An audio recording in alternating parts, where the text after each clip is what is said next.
Maayong gabi sa tanan, labi na sa atong mga televiewers. Ang switong atong pagatunaan karon mahitungod sa damgo ni Haring Nabucodonosor sa Book of Daniel chapter 2. Pero before ta mo padayon, ato nang basahon kining giingon diri sa Book of Proverbs chapter 4 verse 18. Matod pa, but the path of the just is just a shining light that shineth more and more unto the perfect day. Ang pagkat-o nato sa kamatuoran mga kaigsuonan, sama sa giingon diri apan ang aligianan sa mga matarong maingon sa nagadanag nga kahayag nga nagasidlak more and more unto the perfect day. Nakita na to ang adlaw, dili gina siya mo ditso na siya og kanang hayag ditso mo agi gina siya og twilight ngadto sa ugtong tutok. Kunana pod ang atong pagkahibalo sa kamatuoran, ingon nga gimatarong sa Ginoo. Okay, matod pa diri sa Counsels on Sabbath School Worker, page 34, paragraph 1. New light will ever be revealed unto the Word of God, to him who is in living connection with the Son of Righteousness. Let no one come to the conclusion that there is no more truth to be revealed. Aduna man mga tao nga siguro nakadungog na mo anang panultihon nga kung unsay namatan, maoro po na ipakamatyan. So dili na ingon ana nga sirado na taba nga maoro gini ang kamatuoran. Wala nagilain pa unsay ingon? Let no one come to the conclusion that there is no more truth to be revealed. Nga naman, the diligent, prayerful seeker for truth will find precious rays of light yet shine forth from the Word of God. Many gems are yet to be scattered that are to be gathered to become the property of the remnant people of God. Daghan pa day ang mga mutya sa kamatuoran nga nagkatag nga kinahanglan tigumon ingon nga mahimong propiedad sa katawhan, sa salin nga katawhan sa Dios. Diri sa Christ Object Lessons, 137, 27, paragraph 4, nag-ingon nga, in every age, there is a new development of truth. Doon na ginay pagdevelop ang kamatuoran. Dili stagnant, progressive. Sama gay na ba sa, giingon diri sa Proverbs 4:18, that shineth more and more unto the perfect day. Dili kay magpabili na nga, bukang liwayway. So, maingon na. Okay? In every age, there is a new development of truth. Doon naging pagdevelop sa kamatuoran. Every generation, adunay mga mensahe nga gihatag ang Ginoo. Sa kapanahonan lang ni Adan, kapanahonan sa sunod nga mga henerasyon, hangtod sa atong panahon ni Jesus, sa mga apostoles, hangtod karon, adunay mga mensahe ang Ginoo para ni ana nga generation. The old truths are all essentials. New truth is not independent of the old, but unfolding of it. It is only the old truth understood that we can comprehend the new. When Christ desires to open to His disciples the truth of His resurrection, He began at Moses and all the prophets. So, na ang pagsaysay ni Ginoong Hesus. Aron yun nga, masabtan sa iyang mga katawhan. Okay.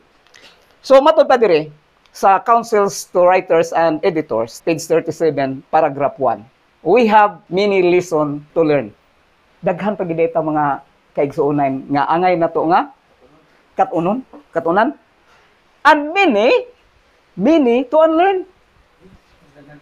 Daghan pa pud ta kinahanglan nato nga i-unlearn. Kay di lagi to siya mao, dili lagi kay purki kay maoy na matag kahayag mao na gyud to. Ayo igsoon. God and heaven alone are infallible. Ang Diyos ra gyud ang dili masayop. Those who think that they will never have to give up a cherished view, never have occasions to change an opinion. Dili na gyud na mausab ang ilang mga opinion, will be disappointed as long as we hold our own ideas. Kini man goy nakakuan mga kaigalaan kaigsunan. Kining kaugalingon nato nga ideya, nga opinion. And opinions with determined persistency, we cannot have the unity for Christ prayed. So, mao na mga igsoon nga, dili kita mo relay sa kaugalingon nato nga ideya o mga opinion. Adto kita mo relay sa Biblia. Okay? Diri sa Daniel chapter 12, verse 4, matod pa. But thou, O Daniel, shut up the words and seal the book, even to the time of the end. Many shall run to and fro, and knowledge shall be increased. Mahigala, mga kaigsuonan, dili lang ang pagtaas sa kahibalo pinaagi sa technology, sa mga gadgets ug uban pa. Kun dili ang kahibalo sa kamatuoran. Dili kay magpabilin tadto ng mga pagtuluohan nga wala giigo nga basihan. Now, there is a great controversy, page 598. Ingon diri nga, it is not enough to have good intentions, Brother JC. It is not enough to do what is man thinks is right or what the ministers is right. Ang naka-porke manggod mga kaigsuonan, mga kahigalaan. Kaya ato ta mo rely sa atong mga ministro kung sa ilang gisulti mao na ginainsakto. His soul salvation is at stake, and he should search the scripture for himself. Kinahanglan gyud ka magsusi. Kung sa giingon ni Paul, mas mabuot ang taga Berea kaysa taga Thessalonica. Kaysa pagkadungog nila sa pulong, ilan ang gituki adlaw gabi. Adlaw. Mao na nga dili ta mag-rely kung unsay gisulti sa atong mga ministro mao na insakto. Kinahanglan magsusi pud ta para sa atong kaugalingon. However strong may be his conviction, however confident he may be that the ministers know what is truth, this is not his foundation. He has a chart pointing out every waymark on the heavenward journey, and he ought not to guess at anything. Great Controversy 588. Okay. Now, dirita sa atong sito nga nahimo ning controversial, posible nga dili lang sa atong distrito. Oo. Kini nga sugilanon sa mga nagbasa na sa Bible, nakahibalo na ini nga sugilanon. Oo. Nani makita sa Book of Daniel chapter 2. Usa ka hari, samtang siya natulog si King Nebuchadnezzar, na nagagabion, nagdamgo siya, mao niya nakita. Head of gold, breast of silver, dirapita brass, legs of iron, dayon, iron and clay. Hangtod usa ka bato nga gikat sa walay kamot nga mi-struck sa tiilan nga bahin ug ang maong image nabungkag na pusgay ug ang bato nga nilapdos nidako og nilukop sa tibuok kalibutan. Now, atong nahibalaan nga ang head of gold, it is represented by the Babylonian kingdom ug King Nebuchadnezzar. Nisunod dayon ang Persian Empire nga gisimbolohan sa silver. Unya matod pa sa balaang kasulatan, may ikatulo pagyud nga gingharian nga gisimbolohan sa brass or bronze. Now, sa pagtuon, wala gilain sa history, sa kasaysayan, nga ang nisunod nga gingharian, ang Grecian Empire, nga gipanguluhan ni Alexander the Great. Tunog kay ang pangalan. Pero, wala sa dagdugay si Alexander the Great kay sayo raman ni siya nga namatay. Oo. Niya, nabahin ang iyang gingharian sa upat. Sa upat niya ka mga generals. So, nahimo ng huyang. So, ang Persian Empire gihugno sa Grecian Empire sa tuig 331, dayon ang Grecian Empire gihugno siya sa Fourth Kingdom nga gisimbolohan sa puthaw nga gitawag og Iron Kingdom nga mao ang Roman Empire. Niadtong 168 before Christ. Nisunod dayon ang Roman Empire. Dining dapita mga kaigsuonan, nagpakatao si Jesus Christ. Ang nagagovern sa tibuok kalibutan niadto walay lain kundi ang Roman Empire. So makita gyud nato ang dagan sa sugilanon sa kalibutan. Now, nganong duha man sa di ka mga BTS tungod kay nagsimbolo ni siya sa pagan Rome o sa papal Rome. Oo. Makita po nato sa mga metals dinha, ang legs ra gyud pinakataas. Ngano kaha? Tungod kay kung atong tan-awon, ang Babylonian Empire 539 gihugno siya sa Persia 331 BC before Christ. So mubura nga mga katuigan, same ra gyapon sa Persia nga gihugno sa Grecia. So ang Grecia mubo lang gyapon kay ngano man from 331 to 160 8 BC. Kung imong tanawon ang Roman Empire sa kasaysayan, di ba gibahin-bahin o gihugno niya ang Grecian Empire ni puli siya ni atong 168 BC. Unya nabahin-bahin ang Roman Empire AD na 476 AD. So pila man ka mga tuig nga naghari sa tibuok kalibutan ang Roma. Mao na nga taas mo kayo, I think 600 plus years, no? 168 BC. Unya kini AD 476 na. So taas kayo, mao ni taas pud kayo ang mga BTS nga nagsimbolize sa Roman Empire. So karon, niana ta sa tiilan nga bahin. Ang ato na lang ging gipaabot kini na lang bato. Karon ato ni siyang tun-an kay mao man ni nahimo nga dako kayo nga isyu kung unsa man ning bato, kinsa man ning bato, no? Now, diri sa Prophets and Kings, page 505, paragraph 1, matod pa diri. The symbolic representation by which God has revealed to king and people his purpose for the nations of earth was now to be made to serve for the glorification of human power. Daniel's interpretation was to be rejected and forgotten. Truth was to be misinterpreted and misapplied. The symbol, the science of heaven to unfold the minds of men important events of the future was to be used to hinder the spread of the knowledge that God desired the world to receive. So sa igingon, Daniel's interpretation was to be rejected. Gina-reject. Unya gikalimtan. Ang kamatuoran gimisinterpret. Unya misapplied pa gyud. So ato ni karong tan-awon, ug unsa man ning gisgutan nga misinterpreted and misapplied. Ang simbolo nga gidisenyo sa langit aron sa pagbukas sa mga nauhuna sa mga tao sa importante nga panghitabo sa umalabot. Pero kini gigamit aron mababagan, aron ang pagpakuyanap sa kahibalo nga gusto sa Dios nga ang katawhan makadawat niini. So kay do na magoy mga tao nga lahi pud ang ilang sabot niini nga mga bahin, gimisinterpret nila unya misapplied pa gyud. So mo ni karon ang ato nga hatagan og dako nga pagtagad. Now, diri sa Daniel 2:19, matud pa diri. Then was the secret revealed unto Daniel a night vision. So mao na to kay si Daniel ra man naka-interpret pinaagi sa Ginoo. Then Daniel blessed the God of heaven.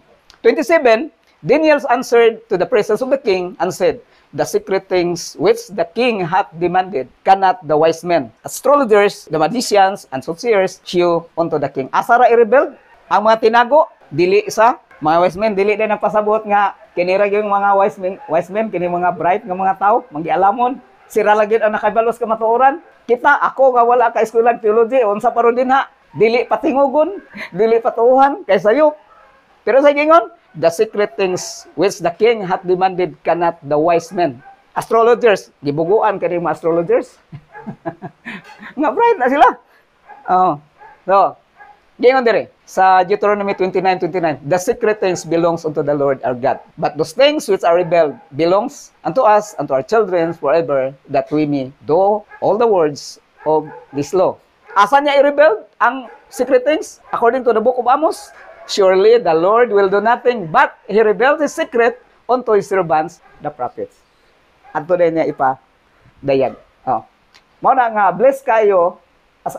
I am proud nga Seventh Adventist ko tungod kay do na magoy kanang giila nga prophet ang Seventh Adventist. Oo. Now, ko atong tan-awon ang Daniel to, mao gini ang gihulagway. Katong sa Iron Kingdom, ang nisunod adto nga ang bato dili day gikan sa langit kundi dili gikan sa bukid. Mao ni pangutana, where the stone came from? Asa man nagikan ang bato nga nilapdo sa tiilan nga bahin sa larawan? So atong patubagon ang balaang kasulatan kay kasagaran sa mga kanang mga wali, ang ato gyud makitaan nga illustration kini manggod. Wala kay ko nakakita kini may gigamit nga illustration, kini gyud kasagaran. Oh, brother. Oh. So, aron matubag basahon nato ang Daniel 2:45. Kung asa gyud ay gikan ang bato nga nilapdo sa tiilan nga bahin kay ana man tang dapita nga bahin nagpuyo sa tiil. For as much as thou sawest that the stone was cut out of the mountain without hands, gikan man dai sa bukid, dili gikan sa langit. So dili dayon ta ni angay mo ni say himuon nga kanang hulagway sa dihang magkandak tag mga wali o krusada unsa maron dinha kay mahimo na nga taliwas na sa giingon sa balaang kasulatan.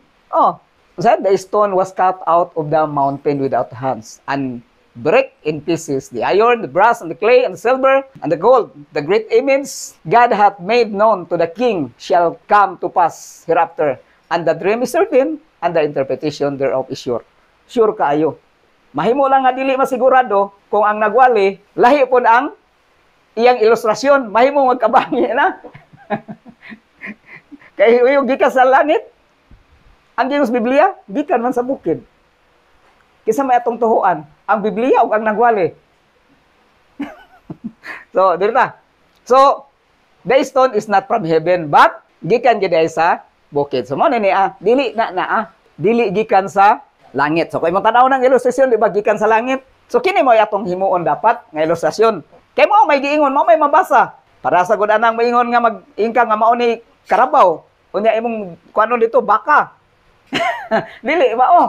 So, kini gyud atong gamiton nga ilustrasyon. Dili kay moingon ta nga iya man na sa lain nga pundok ayaw. Dire, what the mountain symbolize? Kay ato man pong sulbaron kung ang bato gikan man sa bukid, so atong sulbaron unsa puning bukid nga gigikanan sa bato kay atong hinuduman nga kini tanan simbolikal sila tanan. Mo nga sulbaron ginato ni. Kay kung niingon pa ang bato gikan sa langit, so ang atong sulbaron ang langit. Pero ang giingon sa balaang kasulatan asa gikan ako lang gining gusto balikon. Gikan gyud sa bukid. So ato karong sulbaron Kung unsa man puning bukid nga giingon sa balaang kasulatan, what does the mountain symbolize? Nga gigikanan sa bato. Okay? So padayon ta. Ani ang pagpamatuod? Si Daniel yun mismo ang atong pangutan-on. Kay tama ta sa Daniel nga libro nagtuon, di ba? So si Daniel unahon natong pasulti, unsa di ay gisimboluhan sa bukid nga diin nagikan ang bato. So diri sa Daniel 9:16 matud pa diri. O Lord, according to all thy righteousness, I beseech thee, let thine anger and thy fury be torn away from thy city, Jerusalem, thy holy mountain. Unsa iyang holy mountain? Jerusalem. Because for our sins and for the iniquities of our fathers, Jerusalem and thy people are become a reproach to all that are about us. So kinsa may makasala? Kung ngayon tag ang bukid literal gid siya, kinsa may makasala? Makasala bang bukid? Kinsa makasala? Ang katawhan. Oh. So 20. Whilst I was speaking and praying, matud pa ni Daniel, and confessing my sin and the sin of my people. So ang makasala day ang katawhan yun. Dili gid ang literal nga bukid. And presenting my supplication before the Lord my God for the holy mountain of my God. So dili una pa lang na siya sa ang pagtuon magud nato sa balaang kasulatan mga kaigsuonan. Sama ra ba na sa magtukod tagbalay nga kinahanglan daghan jud ang haligi. Nganong daghan man ang haligi? Nganong kinahanglan? Parang ligon. Una ni pod ang pagtuon nato sa balaang kasulatan, daghan nga mga supporting verses. Bisan pa lang kini no, musulti na nato kini nga matuod di Daniel mahitungod sa bukid, masabtan na nato. Pero ato yung dugangan, parang musamot og kalig-on. Diri ta sa book of Micah. Matod pa diri. Hear ye now what the Lord said. Arise, contend, and before the mountains, and let the hills hear my voice. Ang mga bungtod, inanglang makadungog sa tingog sa Ginoo. Kung literal nga bungtod, makadungog bagod na. Diri ta. Hear ye o mountain, makadungog bagod ang literal nga bukid. Kung ang buti pasabot sa bukid, gigikanan sa bato, bukid rin na siya. Makadungog din na. Oh? Hear ye o mountains, paminaw kamo o kabukiran. The Lord's controversy, and you, a strong foundation of the earth. For the Lord hath a controversy with His people. Kini ang mountains nga gisgutan sa Daniel to, katawhan din ni sa Ginoo. Now, diri na punta sa libro ni Isaias. Kung unsa po ang pagpamatuod ni propeta Isaias. And it shall come to pass in the last days. Diba? Nanatas sa last days, nanatas ti ilan nga bahin sa larawan. And it shall come to pass in the last days that the mountain, singular, that the mountain of the Lord's house shall be established in the top of the mountains. Ang bukid ni Jehovah, asa siya established? Sa ibabaw gid sa mga kabukiran. So doon na gid siya katawhan. Nga dili siya gusto nga sa ubos, anha gid sa ibabaw sa mga katawhan, and shall be exalted above the hills, and all nation shall flow unto it. So, ang atong position, our position in the image of Nebuchadnezzar is represented by the tos na nata sa tiilan nga bahin in the divided state of the crumbling materials that will not hold together. So, the mountains, kay katawhan man, nagsimbolo na siya sa church. Asagikan ang bato, bukid. So, mao ta ni dapat himuon nga ilustrasyon sa atong mga higala. Napon sila yung himuon, ana. Kay mao may giingon sa Biblia nga ang bato gikan gyud sa bukid. Sa kapila balikon nako, mao gyud. The church. So unsay naglangkob sa church, katawhan. Buot pasabot nga kung katawhan kining bukid nagrepresentar sa katawhan, dayag na lang pod kining bato nga ni tipak diha sa bukid, katawhan po di siya. Okay? Now, sa uban manggod nga mga pag-interpret nila, ang bato is si Jesus Christ. And it is symbolizes by His second coming. Now, kung atong gamiton ang atong logic and common sense, matod pa sa 1 Thessalonians, walang nako nabutang diri kay bag-ora magud nako ginakubian. Unsay giingon sa 1 Thessalonians chapter 4 verse 16. Kay ang Ginoo gayon ang manaog unya gikan sa langit. Karon kung moingon ta nga si Jesus Christ ni siya, ang bato, asa gikan ang bato? Bukid man. So dili gini siya si Jesus Christ, kay ang bato nga gisgutan sa Daniel to, gikan man sa bukid. Brother, nalisod kay mahimo siya si Kristo kasi Kristo matod pa sa Thessalonica, manaog man siya gikan sa langit. Kauban niya ang mga angels. Unya, pag-abot sa 17, unsay gingon sa 1 Thessalonians, og ang nangamatay diha kang Kristo muuna pagpamangon. O kita nga mga buhi pa nga nahibilin ni atong adlaw, paggabayawon ngadto sa mga panganod aron pagsugat sa Ginoo. Sa kahanginan buot pasabot si Kristo dili na motunob sa yuta. Now karon kini laging bato. Nitunob pa man sa yuta. So dayag na lang nga dili na si Jesus Christ nga gipasabot niya sa libro sa Daniel 2. Ang nahitabo man gud ana, sayop ang gigamit nga ilustrasyon, sayop ang ilang pag-interpret pod. Mao nang magkalibog-libog ang mga tawo nga magapaminaw. Di man lisod sabton. Matod pa sa Daniel 2:44, in the days of these kings, the God of heaven set up a kingdom. Wala niyong set up a Christ. Now karon ang pangutana. Kay mao mo gini moingon sila nga mga leader makadungog kung magwali nga ang nagbuntog sa Babylonia, ang naglumpag si Ginoong Hesukristo. Kaila gid lang idiin nga ang bato si Kristo sa Daniel 2. Literal ba gid nga si Jesus Christ mao nagwasak sa Babylonian Empire? Kinsay gigamit? Ang Medo-Persia. Same gihapon sa Persia. Kinsay gigamit? Ang Grecian Empire katawhan gihapon. Paingon na diri sa Grecian Empire, katawhan gihapon sa Roma ang nagwasak. Pero ang Ginoo nagtugot ni ana kay siya amo papha sa mga hari. Gigamit lang niya ang mga tao. Same gihapon pag-abot diri sa divided kingdom sa tiilan nga bahin. Kining gitawag nga bato or stone kingdom, mao ni ang tukuron sa Ginoo. Unsay purpose? Aron sa paglumpag sa tanan nga mga gingharian. Ang gamiton katawhan dili si Kristo ang mangunay, na ang iyang presensya. Unsa may giingon? Mateo 28:19-20. Busa panglakaw kamo sa tibuok kalibutan, iwali ang maayong balita, ang mutuog magpabautismo o pamautismo kanila sa ngalan ni Kristo, og tan-awa magauban ako kaninyo hangtod sa katapusan sa kapanahonan. Buot pasabot kini nga mga katawhan, di ubanan ni Kristo kay dili ni sila makahimo sa pagbungkag sa mga gingharian kung wala ang presensya sa Ginoo. Kung kini kingdom, kung imong tan-awon ang word nga kingdom or stone kingdom ang gini kay kini kingdom of Babylon, Persia, Grecian Empire, Roman Empire, kini kingdom po ni siya kay unsay gingon? In the days of these kings, the God of heaven set up a kingdom. Unsa nga kingdom? Stone kingdom. Naa diha ang presensya sa Ginoo nagauban. Paras ba nato karon nagtigom ta?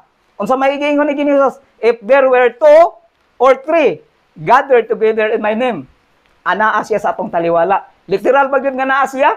Kinsa may nagpakiuban? Ang presensya mao gihapon ini Mao nga makahimo gisa sa pagbungkag. Dili nga pagbungkag parehas ini nga tinigbasay unsa baron diha espada. Ana lahi ni nga gubat. Unsa ni nga gubat brother? We are not fighting, Ephesians 6, against the flesh and blood, but we are fighting spiritual warfare ni siya. Kay ang uban magud naghuna-huna mga kaigsuonan nga kana nga gubat sama sa mga gubat nga nahitabo diri o kanang gubat nga nahitabo sa atong kalibutan. Dili mao nay dapat tato nga masayran. So na ang presensya sa Ginoo, pero sunod na to na talakayon kung kinsa man nga mga katawhan nga giubanan sa Ginoo aron may makahimo sa pagbungkag niining mga gingharian. So kung atong tanawon, dili na to ikalimod nga si Jesus Christ sa uban nga mga pasidi sa Biblia, bato sa siya. Daghan kay magpamatuod. Pero sa Daniel 2, dili gyud mahaom si Ginoong Hesus nga siya ang bato kay ato naman tong gisgutan. Nga kung siya pa ang bato, nagpamatuod sa 1 Thessalonians nga manaog si Kristo gikan man sa langit, ang bato nanaog gikan man sa bukid. So dili gid no. Pero daghan tay mabasa sa balaang kasulatan nga pagpamatuod nga si Kristo bato pod siya. Sama na ini. 1 Peter chapter 2 verses 3 to 4. If so be ye have tasted that the Lord is gracious, to whom coming as unto a living stone, disallowed indeed of men, but chosen of God and precious. Wala man ilain si Jesus Christ man na. Maghapon sa Psalms, the stones which the builder refused is become the head cornerstone. So siya gyapon na. Maghapon sa Episo, wala man ilain gisgutan ni kining gitawag og chief cornerstone. Now, kung moingon tag chief cornerstone, atong kuanan ba? Panalitan hippie sa kapulisan. Unsa man ang iyang mga ginsakpan? Pulis gihapon sa samang pagkaagi, kung si Kristo siya ang chief cornerstone, bato siya, but pasabot, ang iya po na yung katawhan, tawgon po na ini sila og bato. Katawhan po di sa Ginoo. Dili gini si Kristo. Kung dili iyan yung katawhan. Nga naa nag-uban ang iyang presensya. Pero ang pangutana is Christ the stone in Daniel 2. Siya ba kayo kahaang bato sa Daniel to? Unsa may giingon diri sa Daniel 2:34? Thou sawest till the stone was cut without hands, which smote the image upon his feet, that were the iron and the clay, and break them to pieces. Kasi nag-break ang bato nga gisapsap. 35. Then the iron, the clay, the brass, and the silver, the gold, broken to pieces together to become like the top of the summer drizzling floors, and the wind carried them away, that no place was to be found for them. And the stone that shall smote the image became a great mountain and filled with the whole earth. Kung ato ginang literalon nga o ato ginang ikuan gid nga si Kristo ang bato, mudako dai si Kristo mo expand siya nga mulukob siya sa tibuok kalibutan. Kinsa man ang mudaghan? Ang katawhan, dili si Kristo. And the stone that was smote the image became a great mountain. Nidako ang maong bato. Baga nidaghan og nilukop sa tibuok kalibutan. Ang katawhan sa Ginoo may mulukop sa tibuok kalibutan. So 44. When will be the kingdom be established? Kano sa establish ang Stone Kingdom? In the days of these kings. Naapay mga kaharian.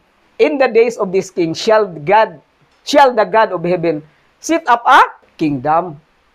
Kingdom iyang tukuron, dili lang king. Kay kung kuhaon na to ning dam, set up a king. Aron mutumong gyud nga si Kristo gyud ang bato. Kingdom sa to gyud na kuya, composed of two words. King and dominion. King and dominion. Dunay hari, doon na po siya gidominahan. Dili kay hari lang siya magpuyo sa gingharian. Brother. Aduna man gud koy nadunggan. Nga dili gyud niya ihatag kuno sa katawhan kay si Ginoong Hesus gyud ang mangunay kay siya lagi ang bato. Kung nagisgot og other people, dili niya ihatag sa laing katawhan, buot pasabot na siya kaugalingon nga katawhan. Nga mo ihatagan sa iyang kingdom. Naon say purpose? It shall break in pieces and consume all these kingdoms, and it shall stand forever. Inigbalik ni Kristo, wala na, dili na siya magkuan pa bungkag. Kaya nga naman, sa 7 last legs, wa na. Bungkag na. Nga atong nasayran, balikon din akong 1 Thessalonians chapter 4. Inigbalik ni Jesus Christ, iyan na lang i-gather ang mga katawhan, dalhon niya sa langit.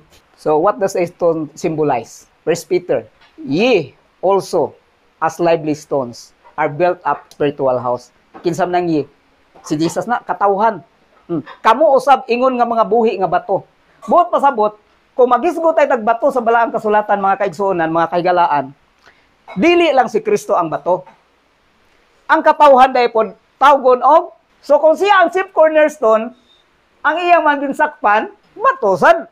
So, dirita sa atong kuan. Kay unsa toy gamit sa lesser light to lead men and women to the greater light aron masabtan gid natong maayo. Gamito nato ang sinulat sa atong giila nga propeta sa child guidance.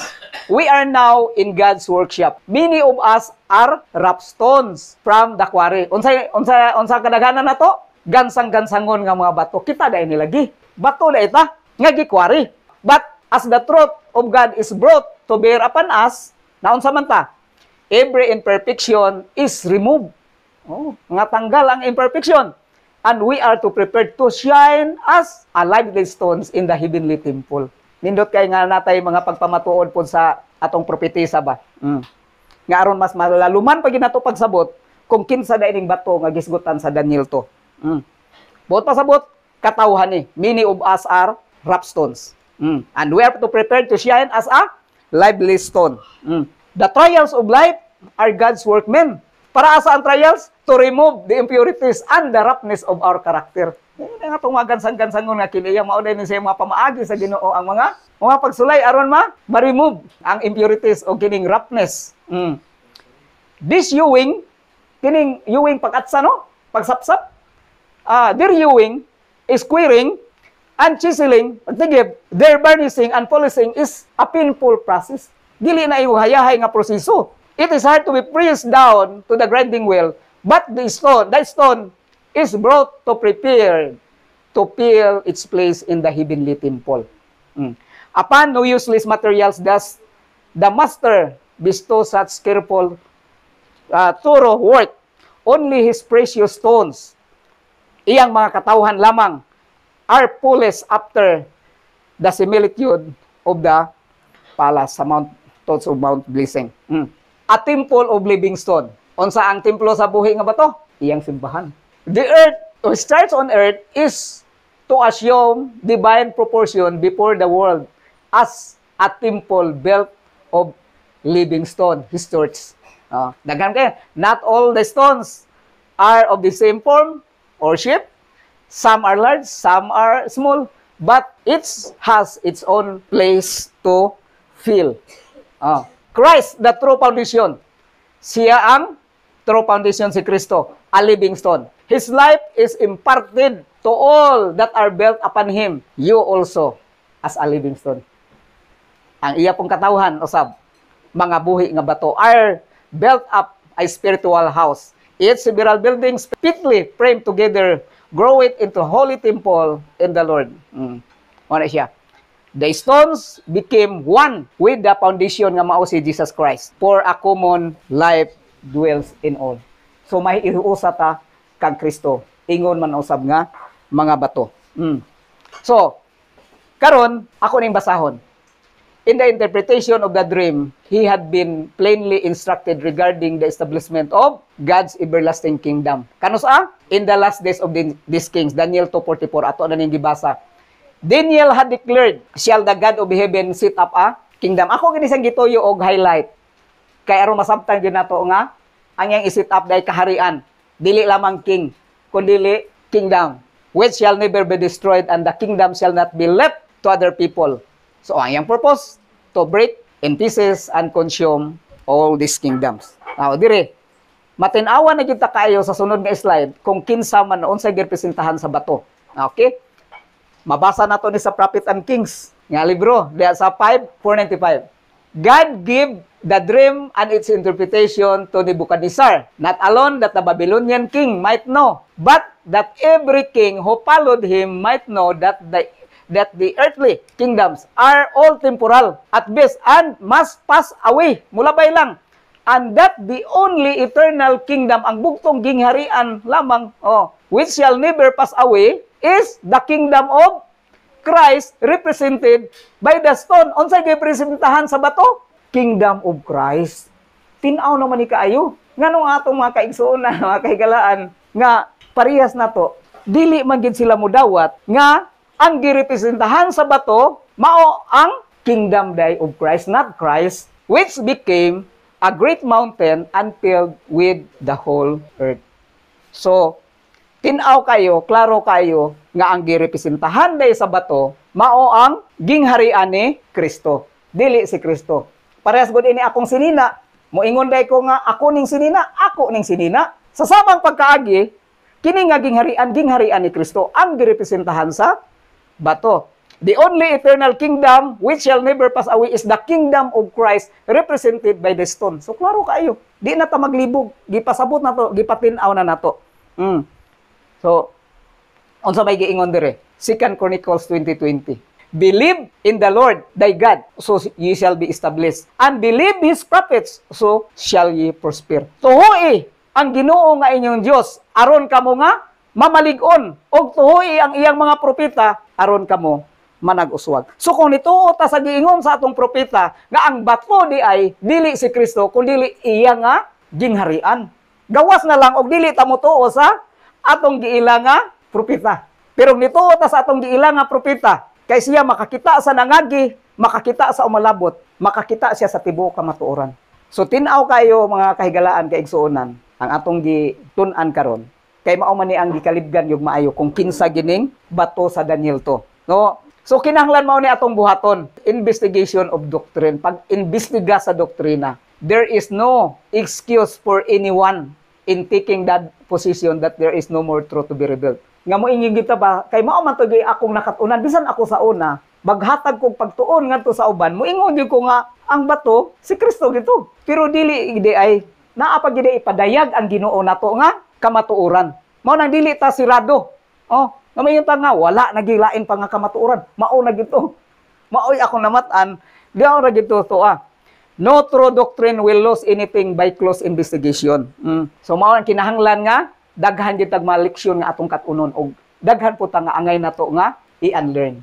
Kay si Satan day constantly endeavoring to attract attentions to man in the place of God. He leads the people to look to bishops, to pastors, two professors of theology as their guides. Subo kayo mga pamalandungon, mga kahigalaan, mga kaigsuonan. Nga ato ta mututok sa atong mga pastors nga sila na gid ay sakto, mga professor, mga theologians. Ikaw, Brother Ray, unsa may imong gitun-an naka-eskwela ng theology? Instead of searching the scripture to learn their duty for themselves, then by controlling the minds of these leaders, ni sila, he can influence the multitudes. Multitudes, kinabag-an.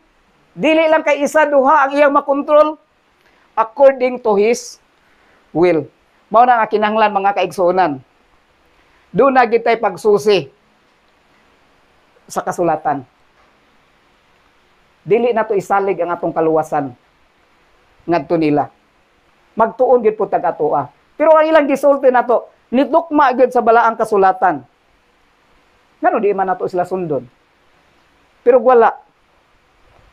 Ngato ato ang punang dawaton. No nga panahon na nga mag-imbestiga gid ta.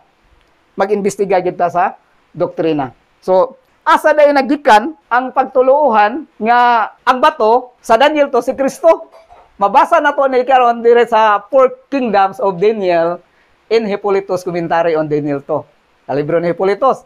Hippolytus specifically interprets the stone which was cut out from the mountain without hands in Daniel 2:34 to 35 as Christ. Di nag-originate dahil ni Hippolytus dahil ni gikan who on the threshold of Scaton comes from heavens. Ang ingon sa Biblia, gikan sa bukid. Pero ingon sa Hippolytus, langit. Kinsa may atong tuhuan. Kamon lay tubag ana. Gikan gyud siya sa mountain mao giingon sa Biblia. Pero si Hippolytus, gikan gyud sa langit. Pero ang Biblia, nag-ingon nga, gikan sa bukid. Oo. So, unya, kini pong atong nailahan nga si Leroy Prom, doon na po siya gikuha po ditong Hippolytus agad pagpamatuod. In the fragments from his commentary on Daniel and also his monumental treatise on Christ and Antichrist, Hippolytus gives a most remarkable exposition of Daniel's paralleling in the prophecies of chapter 2, 7, and 8. So, dila na ito, tiwasog basa na dapita. The toes of clay and iron are the 10 horns which are to be. The one other little horn is springing up in their midst is the Antichrist. The stone that is smite the image and break in pieces and filled with the whole earth is Christ who comes from heaven. So, gikuha ni Leroy Prom ang pagtuluhan gihapon ngadto kang Hippolytus. So kita, dili ta mo kuha dito kay dili man na mo giingon sa balaang kasulatan. Kaya atong mabasa gikan magid sa langit. Ni ato mang napamatud-an gain na nga mga slides nga dili gid si Kristo ang bato sa Daniel to. Okay? So diha lang tataman sa atong pagtuon ning kagabihon og hinaot nga inyo ni siya nga ma-recap, ma-review ang atong nga gitun-an aron ma-prove po dinyo kung unsa pod katinuod ding inyong nadungog og nakita. 1 Thessalonians 5:21, prove all things, hold fast what is good. So sulayan nato ata ng butang. Unsa man nato pag kay balo kung insakto ni akong gitabi kung kamo mismo dili pod mo nga mo susi. So panahon na nga atong susihon ang balaang kasulatan. So daghang salamat sa pagpaminaw o hopefully nga sa sunod nato nga pagtuon naagihapon mo tan-awon gihapon ninyo ang musunod nato nga mga pagatun-an. So daghang salamat o God bless everyone. Ngayong gabi.